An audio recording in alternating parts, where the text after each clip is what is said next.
Welcome to this edition of the Luke Winstall Show. My next guest is CJ Allen, a class of 2023 player that's rated by On3 as a 4-star top 100 national prospect, linebacker out of Lamar County Comprehensive in Georgia. CJ, always known as a we before me type of player. Thank you for joining me. How are you doing today? I'm doing good. Thanks for having me. Well, glad to have you on. Let's begin for people to get to know you, people that are hearing your name as a big class of 2023 player. What is your story of getting to this point? I'll definitely say, it was a tough road. I still got a long ways to go, but, just being from Lamar County, Barnesville, Georgia, a very a small area, very overlooked a lot. So, I had to just prove myself. My film wasn't enough, so I had to, go to camps and stuff like that. So, yeah. Yeah, I know that in Georgia we don't see as many guys come out of Lamar County Comprehensive. So for you, what did it take to get noticed? How did you break onto this recruiting scene?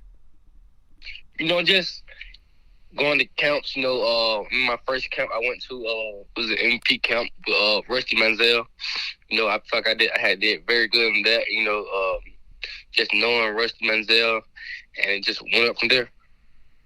Gotcha. Awesome. And what would you say was a key moment for you in getting to where you are, or maybe a turning point along the way? I'll say a turning point was just putting on my film and just showing that being a linebacker that can run and cover, being at the camp, doing drills, like one-on-one drills with the running back, being able to cover in space. So it was a very big turning point. Gotcha. Yeah, we see you as the linebacker that can do a lot of different things, but when you turn on the tape, what are some things that you notice or things that you think make you stand out? I think what make me stand out is being able to run from sideline to sideline and, just dissect the play, know what's coming, knowing the back move, and just being able to run. Gotcha. Okay, and in terms of whether it's influences inside of football or outside, who are some people in your life that you look up to or look for advice from? Most definitely my mom. I get a lot of advice from her. I look up to her just being an independent mother, and raising 6 kids, and also Coach Toom. Coach Toom been great with me in this process. Every time there's a question asked, I go to Coach Toom and ask him, "Hey, Coach, how you about this?" So definitely, yeah, Coach Toom also. Awesome. All right, and when you look at where you are in terms of the recruiting process, where's your head? How's everything going for you right now? Everything's going smoothly right now. I'm going to take a couple visits. My official visit, but I plan on being committed by this summer. I'm going to be an early enrollee. I'm going to graduate high school in December. So, yeah. Sweet. Sounds good. And in terms of the recruitment process, when you look at your future school, whichever one you pick, what are some things that you're looking for, things that you search for in this recruiting process on your side? Just honesty, trustworthy from the football perspective, just being able to be a versatile linebacker, do it all, just not be in this box, but be able to, when you turn on the film, the college film, you see that this is a versatile linebacker.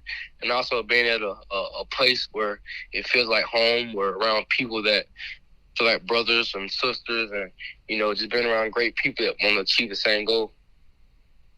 Gotcha.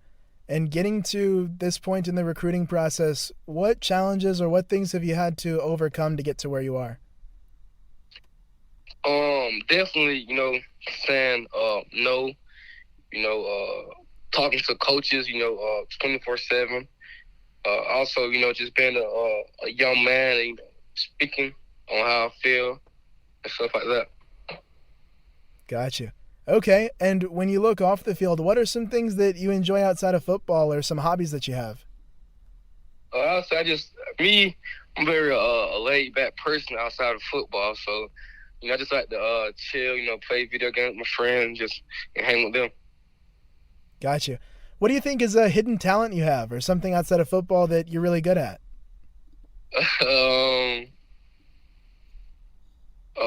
Let's see, hidden talent. That's a good question. I feel like I'm a great problem solver. If this counts. Yeah, that'll count. Like also just thinking outside of the box, stuff like that. When it comes to just like figuring out stuff and things like that. Sweet. Okay, so now we'll move into a little rapid fire here, and we'll start with this one. If you could have dinner with any living person, who would it be? Dinner with Little Baby. He's a rapper. Yeah, okay. And why Lil Baby? Just being from Atlanta, it's one of my favorite rappers. And yeah. Sweet. Okay. And if you had to give us a song recommendation, what would it be? I'll say play All In by Lil Baby. Yep, All In. Got you. So I assume that's on the pregame playlist? Yep, for sure. It's a lot more. It's a lot more. Yeah. Okay. What does the pregame look like for you? Pregame? Talking about pregame routine? Yeah, routine, playlists. What goes on for you? Playlist, of course I gotta listen to first I'll like through the day I'll watch some more film.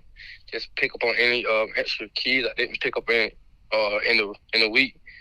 And, get dressed and everything. Playlist. I have to play Little Baby to get me calm, ready to get me thinking about my why.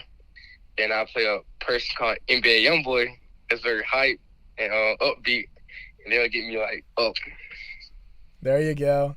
Yeah, sounds good. Okay.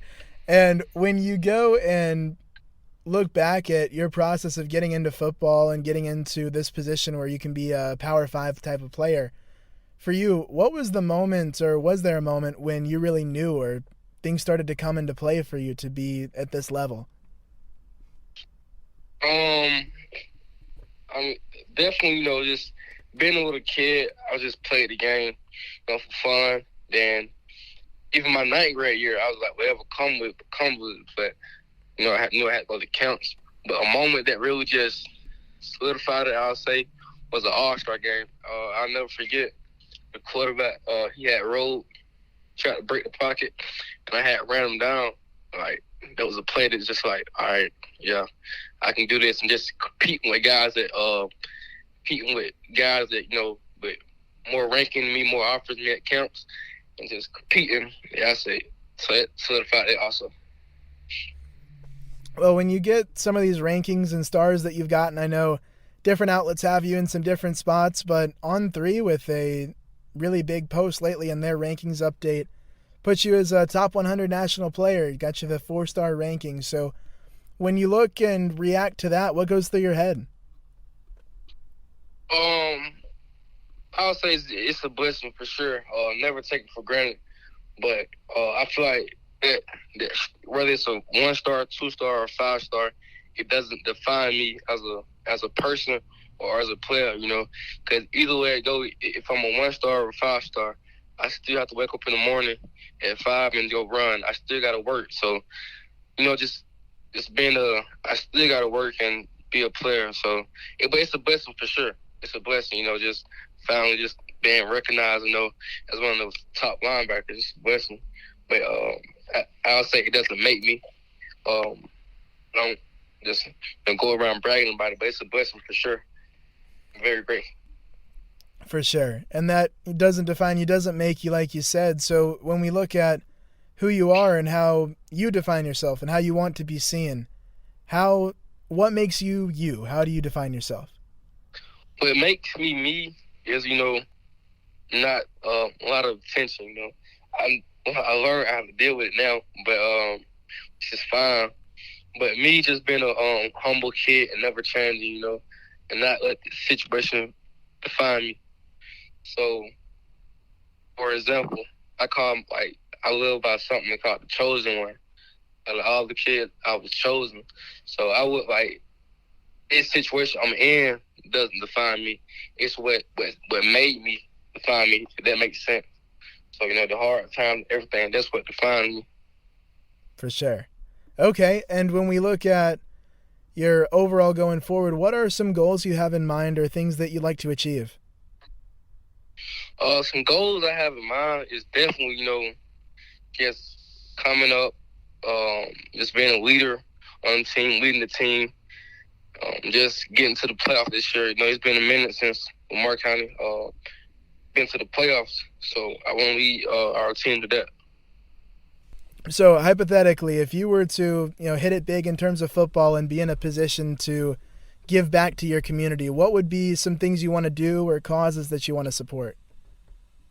I think I'll just make gyms and stuff for kids. More activity for the kids. It's not a lot of activities, and also I think I'll buy like apartments and stuff like that for people and things like that. So, but for sure, things and activity for kids to do, outside of school, after school programs and things like that, because I know that a lot of kids, that's how that way they stay out of trouble is after school program. So they go to a whole day of school, then go to the after school program and do work, learn more, bonding with other kids, and that keep them out of trouble. So definitely like after school programs. For sure. Okay, and then as you move forward, what's next for you in terms of maybe visits or camps or training, or what's coming up? Definitely training. It's a everyday thing, especially track, because with Coach Toom, I know Coach Toom, that track workout be different, but training, that's like an everyday thing. Visits, I'll say my next visit is April 9th. I'm going to Tennessee. That's my next one. Awesome. And you say the track workouts are different. What's that like for you being a multi-sport athlete as well? It definitely helps me a lot. Just being just staying active all year around, it definitely helps me a lot. And I can say like track helps a lot too. Also, so working out, because track, that's a full body workout. Yes, it's your legs for sure, but your shoulders, and also being able to push through. Like, come on, like one more 400 or one more 200. So, just having teammates and being competitive all year long, it helps a lot. Well, take me through it. Being a track guy as well, what does that workout look like for you with Coach Toombs and that track look there? Coach Toombs feeling good. We'll have about about 2 400s, 2 300s, 2 200s, 2 100s. Then we'll probably hit some stairs and hit some hills. So yeah, it's a little tough. Nice. Okay. Well, now we've got your coach as well, Coach Toombs, on the phone. And Coach, when you take a look at CJ, when you talk to maybe college coaches or scouts that are evaluating him, what are some things that you share and things that we need to know about him?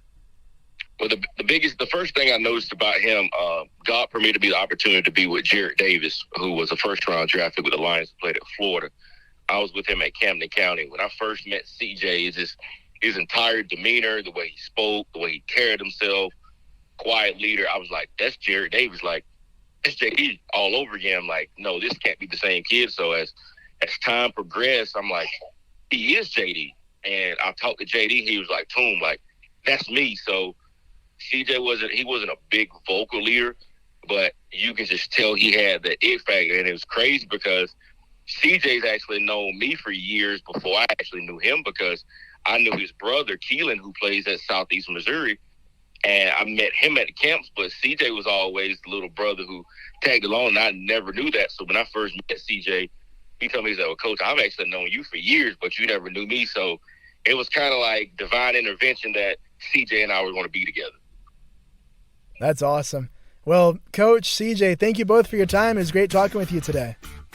No problem. Thank you.